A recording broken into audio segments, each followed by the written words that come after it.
تو سرکار نے ان کو کہا ٹھیک ہے، اور پھر ادھر سیدہ فاطمہ خاتون جنت کے پاس آئے تو کہا میری بیٹی، قریش کی کچھ عورتیں آئی تھی، آپ کو دعوت دے کر کے گئی ہیں، لہٰذا آپ کو وہاں جانا ہے، میں نے دعوت قبول کر لیا ہے۔ جیسے اتنا کہنا تھا، سیدہ فاطمہ خاتون جنت کے آنکھوں میں آنسو آ گئے۔ اللہ اکبر۔ اور جب خاتون جنت کی آنکھوں میں آنسو آئے تو میرے سرکار نے کہا، اے میری بیٹی فاطمہ، تم رو کیوں رہی ہو؟ تمہارے آنکھوں میں آنسو کیسے آئے؟ تو سیدہ فاطمہ کہتی ہے، ابا حضور، آپ نے دعوت منظور کر لی ہے اور مجھ کو وہاں جانا ہے، یہ بھی مجھے منظور ہے، میں انکار نہیں کرتی ہوں، لیکن رو اس لیے رہی ہوں کہ وہ قریش گھر کی عورتیں آئی تھی دعوت دینے کے لیے، جب میں ان کے گھر پہ جاؤں گی تو ان کے گھر پہ بڑے بڑے بادشاہوں کی بیٹیاں موجود ہوں گی، بادشاہوں کی بیویاں ان کے گھر موجود ہوں گی، ان کے پہناور کچھ اور قسم کے ہوں گے، قیمتی قیمتی ہیرے پہنے ہوں گے، قیمتی قیمتی لباس میں عورتیں پہنی ہوں گی۔ ارے ابا حضور، میرے تن پہ بس یہی ایک لباس ہے جس میں 72 پیوند لگے ہوئے ہیں، جب ان کے بیچ میں میں جاؤں گی تو ان کے سامنے میں شرمندی ہو جاؤں گی، سر کو مجھے جھکانا پڑ جائے گا۔ نبی رونے لگے اور اپنے کلیجے سے اپنے جگر کو لگا کے کہا، اپنے جگر سے فاطمہ کو لگا کے کہا، اے میری بیٹی فاطمہ، تجھے پریشان ہونے کی ضرورت نہیں ہے، ان کے جو زیورات ہیں، ان کے جو لباس ہے، وہ دنیاوی لباس ہے، وہ دنیا ہی میں رہ جائیں گے اور آخرت میں ان کو اللہ جہنم رسید کرے گا، مگر اے بیٹی فاطمہ، تیرے جسم پر جو چادر ہے اور اس پر جو 72 پیوندے لگے ہیں، تو دنیا میں بھی کامیاب رہے گی اور آخرت میں تو خاتون جنت۔ سبحان اللہ، سبحان اللہ۔ تو دنیا میں بھی کامیاب رہے گی اور آخرت میں بھی کامیاب رہے گی۔ بیٹی تو جا، میں نے قبول کر لیا ہے دعوت، تجھے جانا ہوگا۔ کہا ابا حضور ایسی بات ہے؟ کہا ٹھیک ہے، میں جا رہی ہوں۔ اللہ اکبر۔ جب وہ ٹائم آیا، وہ وقت آیا تو سیدہ فاطمہ خاتون جنت نے جیسے جانے کے لیے تیاری بنایا اور گھر سے نکلی۔ کہاں جا رہی ہے؟ ان قریشی عورتوں نے جو دعوت دیا تھا ان میں سے کسی ایک کی لڑکی کی شادی تھی، جیسے ان کے دروازے پر پہنچنے میں کچھ قدم باقی رہ گئے تھے، اللہ رب العالمین نے جنت کے حوروں کو بھیج دیا۔ اے جنتی حوروں، میرے محبوب کی شہزادی قریشی عورتوں کے گھر، قریشیوں کے گھر جا رہی ہے، ان کو دعوت ملی ہے، مگر وہ مایوس ہے کہ میرا کپڑا پھٹا پرانا ہے، میں کیسے جاؤں؟ اے حوروں، تم جنت سے زیورات لے لو۔ واہ واہ واہ، سبحان اللہ، سبحان اللہ، سبحان اللہ۔ جنت سے زیور لے لو، جنت سے کپڑے لے لو، بہترین لباس لے لو، اور لینے کے بعد میں اے حوران جنت، تم چلی جاؤ اور سیدہ فاطمہ کو اپنے ہاتھوں سے زیور پہنا دو اور اپنے ہاتھوں سے کپڑا پہنا دو۔ سبحان اللہ، سبحان جاؤ اللہ۔ جلدی کرو۔ واہ واہ واہ۔ تب وہ جنتی حوریں آئی، دروازہ ان قریشیوں کا بھی آیا بھی نہیں تھا، اور بیچ ہی میں ان حوروں نے اپنے ہاتھوں سے فاطمہ کو سجا دیا، سبحان اللہ۔ جنتی لباس پہنا دیا، جنتی زیور سے آراستہ و پیراستہ کر دیا۔ اب پھر وہ جو قریشی عورتیں تھیں بیٹھی ہوئی تھیں اور انتظار کر رہی تھی، آپس میں بات کر رہی تھی، آج فاطمہ آ رہی ہے، میں نے فاطمہ کو جا کے دیکھا ہے، بڑی میل کچیل کپڑے میں، بڑے پیونددار کپڑے میں وہ رہتی ہیں، آج آئیں گی تو وہ شرمسار ہو جائیں گی، ابھی آئیں گی نا تو دیکھ لینا ان کا کپڑا کس طریقے سے پیوندا لگا ہوا ہے۔ یہ لوگ آپس میں مشورہ بنا رہی تھی کہ کس طریقے سے فاطمہ شرمندی ہو جائے، اور ان کے مشورے کو اللہ سن رہا تھا، اسی لیے حوروں کو بھیج کر کے فاطمہ کو سجا دیا تھا کہ میرے محبوب کی بیٹی کا سر شرم سے جھک نہ جائے قریشی عورتوں کے سامنے، اسی لیے عورتوں نے آ کر، حوروں نے آ کر کے سجا دیا تھا۔ اللہ اکبر۔ اور جیسے سجا کر کے وہ حوریں واپس ہوئی، سیدہ فاطمہ خاتون جنت دروازے کے اندر قدم رکھتی ہے۔ انہوں نے مشورہ بنایا تھا کہ کوئی کھڑی مت ہونا، فاطمہ آئیں گی تو خود ہماری پہناور کو دیکھیں گی تو سر جھک جائے گا. تم سب کے سب بیٹھے رہنا. اللہ اکبر. مگر جیسے فاطمہ زہرا محفل میں تشریف لے جاتی ہے اور ہم قریشی عورتوں کی نظر فاطمہ زہرا پر پڑتی ہے تو سب کی جو سردارہ تھی اس کی نظر جب فاطمہ پر پڑی تو سب سے پہلے وہ لڑکے کھڑی ہو گئی. واہ واہ واہ. اب وہ سردارہ عورت جب ان کے کھڑی ہوتی ہے تو یہ کھڑی ہوئی دو کھڑی ہوئی تین کھڑی ہوئی سب نے سوچا ارے جس نے منع کیا تھا جب وہ نہیں کھڑی ہو گئی ہے تو ہم کیوں بیٹھے رہے. میں بھی کھڑی ہوتی ہوں. یہ وہ اپنی مرضی سے نہیں کھڑی ہوئی تھی بلکہ خدا نے ان کے ذہن میں بات ڈال دیا تھا. ایک قریشی عورت ہے یہ میرے محبوب کی شہزادی آ رہی ہے, میرے محبوب کی لہنے جگر آ رہی ہے, میرے محبوب کی بیٹی آ رہی ہے. یہ کمتر نہیں ہے, یہ تم میں سے سب سے افضل ہے, میرے نبی کی پیاری بیٹی ہے. تم اس کی تعریف کے لیے اٹھ کر کے کھڑی ہو. واہ واہ. سبحان اللہ سبحان اللہ. اب جب سیدہ فاطمہ بیچ محفل میں پہنچی تو جتنی عورتیں ہیں سب فاطمہ کو دیکھ رہی ہیں. آپ کے چہرے سے ایسا نور نکل رہا ہے کہ اجالا پھیل گیا. ہے. سب ایک دوسرے سے باتیں کر رہی ہیں. یہ کیا ہو گیا؟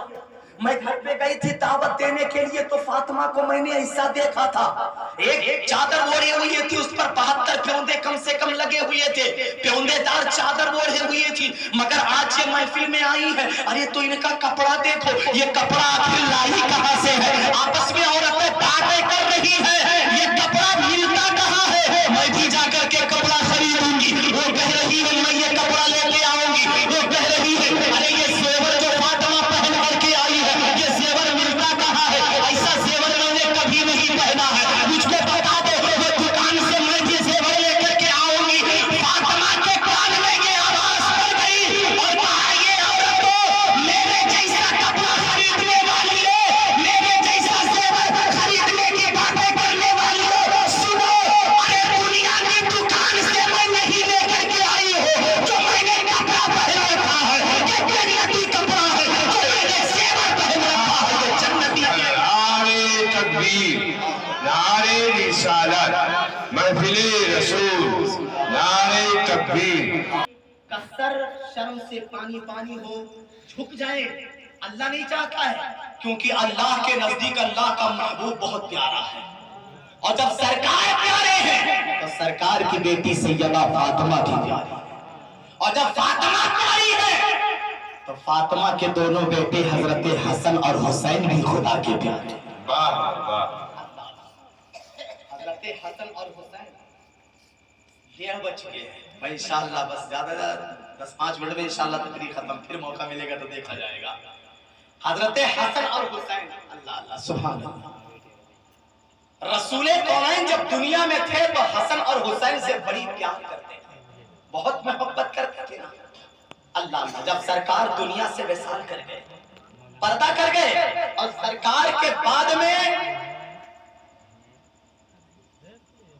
بیعت کر لیا, زید بن ثابت رضی اللہ تعالیٰ عنہ نے اپنا ہاتھ حضرت صدیق اکبر کے ہاتھ میں دے دیا. پھر تمام صحابہ نے اپنا ہاتھ حضرت صدیق اکبر کے ہاتھ میں رکھ دیا. اللہ اکبر. اور جب صدیق اکبر کے ہاتھ پہ اپنا ہاتھ یا کے بعد دیگرے سب صحابہ رکھتے چلے گئے, بیٹھے ہوئے تھے. حضرت ابو بکر صدیق نے جب مجمع دیکھا, چاروں طرف نظر دوڑائی تو کہا اس میں حضرت زبیر نہیں دکھائی دے رہے ہیں, کہاں ہیں؟ واہ واہ. سبحان اللہ, زور سے کہو سبحان اللہ. جیسے پردھان دعوت دے دے تم کا لوگوں کا کہ آؤ ہو سب پہ دعوت ہے گھرے, اور جائے کہ سب لوگ بیٹھ جاؤ کے بعد پردھان کھڑا ہو کر کے دیکھے تو کہا یار فلانے بھیا نہ آئے ہیں یار, بڑی محبت ہم سے کرتے تھے, کہاں ہے؟ تو جب اس میں نہیں ہوں گے تو کسی سے پوچھیں گے پھر آئے کہ نہیں آئے, کیوں نہیں آئے, کا طبیعت تو نہیں خراب ہے ان کی, ہے نا, حال پوچھیں گے وہیں پہ. کسی نے کہہ دیا طبیعت خراب ہے تب تو خیر ٹھیک ہے, نہیں خراب, اچھا جاؤ بلا کے لاؤ, ہے نا. تو حضرت صدیق اکبر جب خلیفہ بنے تو اس مجمع میں سارے لوگ موجود تھے, صرف حضرت علی اور حضرت زبیر نہیں تھے. پوچھا گیا کہ یہ لوگ کہاں ہیں؟ کہا حضور یہ نہیں ہے تو گھر پہ ہیں، یہ نہیں آئے ہیں۔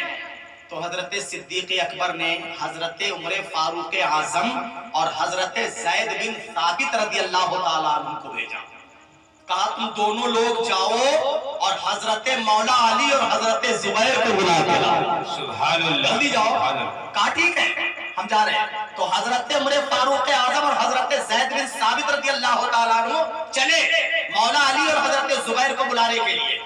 چلتے چلتے چلتے چلتے جب مولا علی کے دروازے پر پہنچے، سلام عرض کیا، دروازہ کھلا تو یہ اتفاق دیکھیے حضرت زبیر بھی مولا علی کے پاس تشریف فرما، ان کے گھر جانے کی ضرورت نہ پڑی، وہی وہ بھی تشریف فرما تھے۔ اب اور خوش ہو گئے کہ دونوں ہستیوں کو میں بلانے آیا تھا، دونوں سامنے موجود ہیں۔ پہلے بات تو یہ ہے کہ حضرت عمر اور حضرت زید بن ثابت گئے، ایک بات میں یہ ہے کہ یہ دونوں لوگ گئے تو دروازے پر کھڑے ہو گئے، اور جب دروازہ کھٹکھٹایا تو اندر سے حضرت علی نے حضرت زبیر سے کہا کہ جاؤ ذرا دروازے پہ کھٹکھٹاہٹ کی آواز آ رہی، کون آواز دے رہا ہے، جاؤ ذرا دروازہ کھولو دیکھو کون آیا ہوا ہے۔ تو حضرت زبیر اٹھے اور جا کر کے دروازہ جب کھولا تو دیکھا کہ دو جنتی نوجوان تشریف فرما دروازے پر آئے۔ حضرت زبیر قدم واپس پلٹایا اور جلدی جلدی گئے مولا علی کے پاس پہنچے، کہا حضور کہا کیا بات ہے؟ کہا آپ کے دروازے پر دو جنتی آئے ہوئے ہیں۔